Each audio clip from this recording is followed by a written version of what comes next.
Hello guys and welcome back to my YouTube channel. It's your girl Debbie Oberika and you're welcome to another video. So today we are going to be talking about the most talked about movie of the season, and obviously you guys know it's a Nollywood movie. The most talked about Nollywood movie of the season for now, Afamefuna, an Oma Boy story. But before we get right into this video, let us watch the trailer. Ihe ọbụla si ime ka ị ga-eme.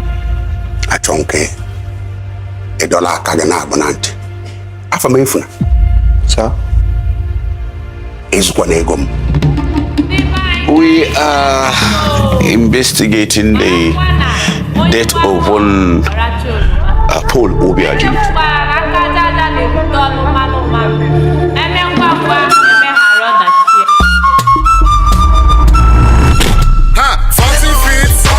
Know how you come to the whole of this plaza, that you come to Odogu and Sons, importer, exporter, international, that you know see what you like.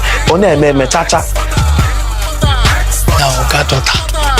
Asanwa, my color, Nebiano, We are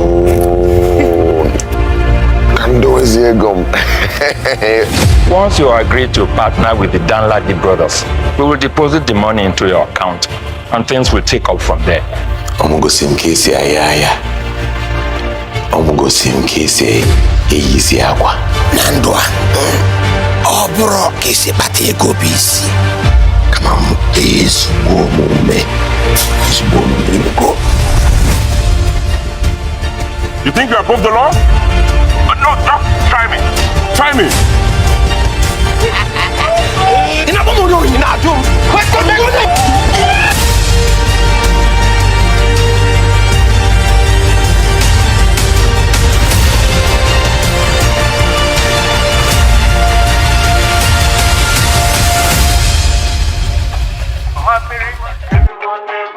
Igbo amaka. Onye Igbo anaghị ayọ ayịyọ.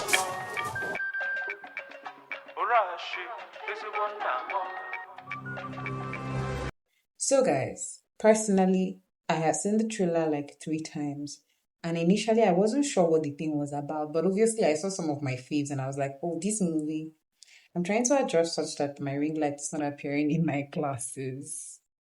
It's even worse. I think I've made it even worse. So I can't really fix the ring light in my eyes, so I'm just gonna take out my glasses. So Afamefuna, an Oma Boy story. This movie is a lot of things, okay? So I don't even know where I'm gonna start from, but this movie is a lot of things. It is first of all the first of its kind. I mean, I've seen a lot of Nigerian movies. I don't come on here and talk about them, but I am obsessed with Nollywood and how far they've come and what they're doing, right now in the movie industry. So Afamefuna and Uma Boy story is first, like I said, first of its kind, and in a lot of ways it's first of its kind in terms of the storyline and in terms of what it was trying to portray. It wasn't a regular Igbo movie or an Igbo businessman trying to stand out in the world kind of movie, or young boys trying to make money or make a living. It wasn't any of these things. It was basically trying to tell the world about the strength of the Igbos in terms of business, how the Igbo businessmen grew their businesses, and how Igbo people are successful as they are because of a system that they have in place, which is the apprenticeship system. And it was also one of the first because it was a totally Igbo movie. Yeah, Things Fall Apart, I think, was a bit of Igbo, if not mostly Igbo, but Things Fall Apart was a while ago. In this modern day, you see mostly Yoruba people doing like full-blown like language movies, like Anikola was totally Yoruba, So we don't really see that a lot with Igbo movies. Like Living in Bondage, I expected a bit of that, but they didn't do that a lot because I don't just know. Igbo people, I don't know that we're worried that people will not watch a totally Igbo movie. But this was a good one. But before I go further into assessing this movie, let's talk about the cast and the producers and the cinematographers and all of that stuff. So I have my phone here. So off of Netflix is where I'm going to get the cast, because I tried to get it off of Google, but they were giving me people that were not the main characters as the main characters because they're popular actors. Because another thing I liked about this movie was the collective spirit that this movie had, where we had popular actors, male actors, feature as extras. Like, if you see Shimbai in this movie, they were just extras, and it was really good because the moment I saw people like Jide, Kene Achifusi, Esodike, I was interested in the movie, but they didn't even do anything in the movie. But yeah, to the cast, we have Stan Nze, a fave. I stand Stan Nze. This is what I did there. I really miss my glasses, but this ring light is not letting me shine. So no glasses today. So we also had Kanayo, the sugar daddy of Mollywood. Well, assistant sugar daddy, because the main sugar daddy is RMD. Then we had Alex Okubor, we had Atlanta Bridget Johnson, we had Shegun Arinze, we had Paul Nadiekwe, we had Chooks Joseph, we had Ibuka Ude, we had Kamson Duru, and we had Jennifer Okoli. According to Netflix, if there's any other cast that wasn't mentioned on this list, I would always put it on the screen so you guys can just get a full gist of who and who was in this movie. So yeah, moving along. This movie was directed by Kayode Kasum, one of the best of the best of the best. So you know that when Kayode Kasum directs a movie, the cinematography will definitely be top notch. So yeah, we had writers. A lot of people wrote this movie. It wasn't one person. It wasn't like one script writer. We had about 7 people. We had Yinka Ogun. We had Kehinde Joseph. We had Olaomi Fajemi Rokun. We had Omobayowa Alabi. A lot of Yorubas. Larry Tyson, Kenichuku Egwe, Kayode Kasum, and Ayamu Sandra Adora. So these are like basically the things I could find about this movie. I don't really care about with all due respect to the directors and producers, you guys are not what I'm here to talk about. So this movie basically talks about the Igbo apprenticeship system, how, already established augurs, businessmen, rich men, enable young boys that are coming up in this apprenticeship system. So it's basically like families come and then give a rich man in their community their son or sons as like a trade-off. You take my son for, let me say, 10 years and you train him in your business, and as you're training him, you're using him to work for you. So you don't have to employ staff, and you don't exactly have to pay these boys, but more often than not, you provide like accommodation, feeding for them, and you train them for a period of 10 years. They learn all the nitty-gritties of your business, and then when their waiting period is over, their serving period is over, you would set them up. You give them a certain amount of money, open a shop for them, give them goods to start up their life, and then in turn they would also pick up apprentices on the way, train them and establish them, and that is how the Igbo community keeps growing. They mostly take Igbos. I've not really seen a lot of places where they take non-Igbos, so call it tribalistic or whatever you want to call it, but it's a system that is designed to help their fellow brothers to also make it in life. So that's basically what this movie was about. So I feel like people didn't really understand the context of this movie. I was discussing it with my oldest friend today, and I realized that most people were obsessed that it wasn't an upbeat movie. I'll be honest with you, if you're looking for drama, suspense, action, love story that is perfect, don't watch Afamefuna. That's not what it's about. All those other things were just so that people that can't relate will not be bored. So if it was not all that good, don't blame them. That's not the focus. The focus is to tell the world about a particular part of the Igbo people, a part that is mostly overlooked. Most people see Igbo people as tricky people, dubious people. This movie was trying to show that we are a lot more than all of that. So if that's what you were looking for, I'm really sorry. You'll be very disappointed because you will not get it. For me, I felt like I was bored a bit. I was bored. Yeah, I'm not gonna lie. As much as this delivered on the apprenticeship story that it was supposed to deliver on, I felt like it took so long for me to get to a point where I was really enjoying the movie, because we just kept going back and forth, back and forth, back and forth. Perks of the movie, I would say, is how they were able to go back in time and actually stay in that time.